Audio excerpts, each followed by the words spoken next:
Olá, sejam todos muito bem-vindos a mais um episódio da Bíblia em um ano. E agora, antes de nós continuarmos a nossa meditação do dia de hoje, não esqueça de dar o like nesse vídeo, de dar o seu joinha, o like na verdade, mas se inscrever nesse canal e compartilhar. Clica no compartilhar, você pode até copiar esse link e colocar nos grupos do seu WhatsApp, nos seus stories do Instagram, todas as suas redes sociais, para que essa mensagem possa chegar a muitas pessoas.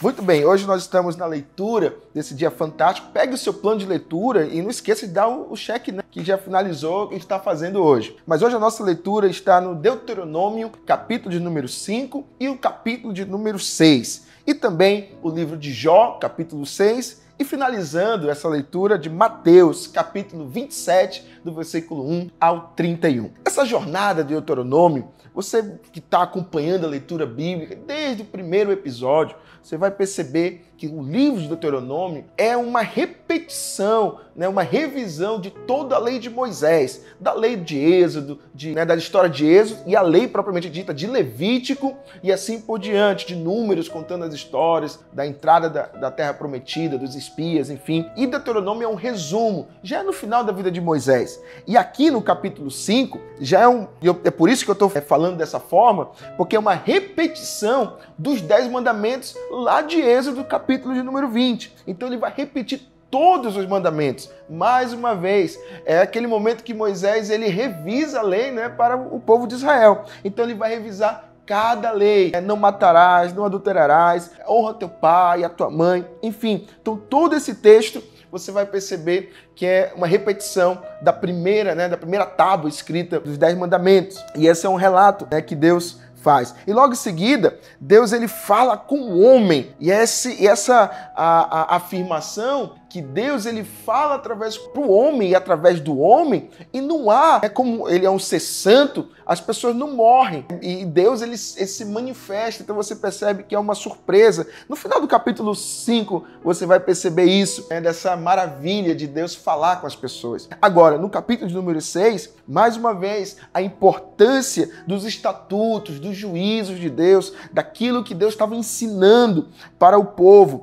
E tomamos cuidado de seguirmos todos os mandamentos perante o Senhor. Então, praticamente, esse é o resumo do Deuteronômio, capítulo de número 6. Já o livro de Jó, nessa nossa segunda leitura do dia de hoje, você vai ver que Jó ele começa a se justificar as suas queixas. Ele começa a dizer os motivos das suas reclamações. Ele estava passando por sérias dificuldades. E era um ser humano. Como ser humano, ele realmente estava se queixando, estava falando das suas dificuldades. E eu destaco o versículo de número 8 e o 9, que ele fala bem assim, olha só. Quem dera que se cumprisse o meu desejo e que Deus me desse o que espero. Ele queria morrer. E que Deus quisesse quebrantar-me e soltasse a sua mão e acabasse comigo. Olha que situação da alma de Jó. Ele se queixando, ele falando, ele olhando para o seu estado, e vendo a realidade atual dele. E ele começa a se queixar. Agora ele está queixando para Deus. E nós temos que levar nossas queixas para o Senhor. Agora ele não sabia o final da história. E você vai acompanhar a leitura todo dia, quando eu chegar no último capítulo de Jó, desse livro fantástico, você vai perceber o quanto Deus tinha preparado algo maravilhoso para Jó. Agora, chegando no capítulo de Mateus, capítulo 27, versículo 1, esses já são esses títulos, esses capítulos, já são o finalmente, já é o período final da vida de Jesus. Sempre é muito emocionante na leitura, tanto do Evangelho de Mateus, de Marcos, Lucas e João, o final da vida de Jesus, sempre é emocionante. E aqui é um texto que já inicia, até com nós seres humanos que amam o Senhor Jesus, até com uma revolta, porque vem a história de Judas. Por que Judas fez isso? Por que traiu? E aqui você vai ver o relato dessa passagem do dia de hoje, de como Judas né, foi comprado, seduzido, e até a sua ganância também, a sua avareza, arrogância, na verdade, de querer entregar o Senhor Jesus por 30 moedas de prata. E ele realmente entrega. E aí, depois do que ele havia feito, e que Jesus havia sido condenado, de tudo que ele tinha aprontado, ele tenta buscar um arrependimento e a devolução desse dinheiro para com os líderes daquela época. E não tinha mais jeito, não tinha mais como resolver a situação, né? Eles só queriam, aqueles líderes que procuravam intentar contra a vida de Jesus, só estavam procurando um motivo para matar Jesus e prendê-lo, na verdade. E agora não tinha mais jeito. E aí no versículo 4 ele fala assim: pequei traindo sangue inocente. E eles falam: e que nos importa? Isso é contigo, né? As próprias pessoas que ele também queria, na sua ganância, vender Jesus, enfim, e agora não tinha mais como voltar atrás. Você percebe que ele vai, agora o caminho dele, ele decide se enforcar, que não tinha mais jeito.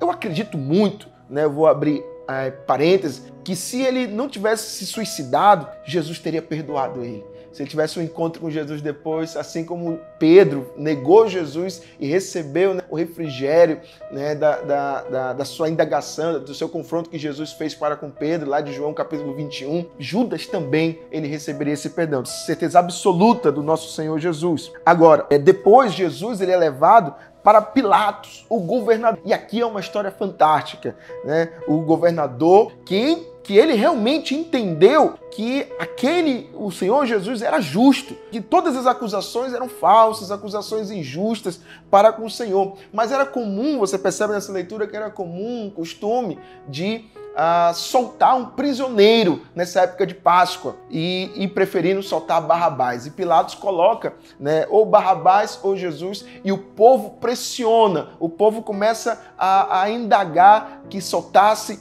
a Barrabás e que prendessem a Jesus, né? Então, Pilatos toma uma decisão política de agradar o povo, não quis desagradar o povo. E também ele não ouve a sua esposa, a sua mulher que teve um sonho, e ela deu um conselho: não se envolva com um sangue inocente. Mas a pressão política, a pressão do povo fez com que Pilatos realmente tomasse a decisão, e ele, de certa forma, ele pega uma bacia e tenta tirar sua culpa, né, lavando as mãos, e daí afirma, né, dizendo: desse sangue eu realmente não tenho culpa, e ele lava as mãos. Diz os estudiosos que Pilatos morreu lavando as mãos. Interessante isso, né? Então nós não podemos também ficar em cima do muro. E aqui é uma lição que eu tiro: escute a sua esposa, né? Ela sempre tem um bom conselho. E Pilatos não escutou. Então nós estamos chegando aqui nesse final dessa história, que é até uma história bem triste, né? Que Jesus estava sendo julgado por uma pessoa que poderia até livrar Jesus da morte,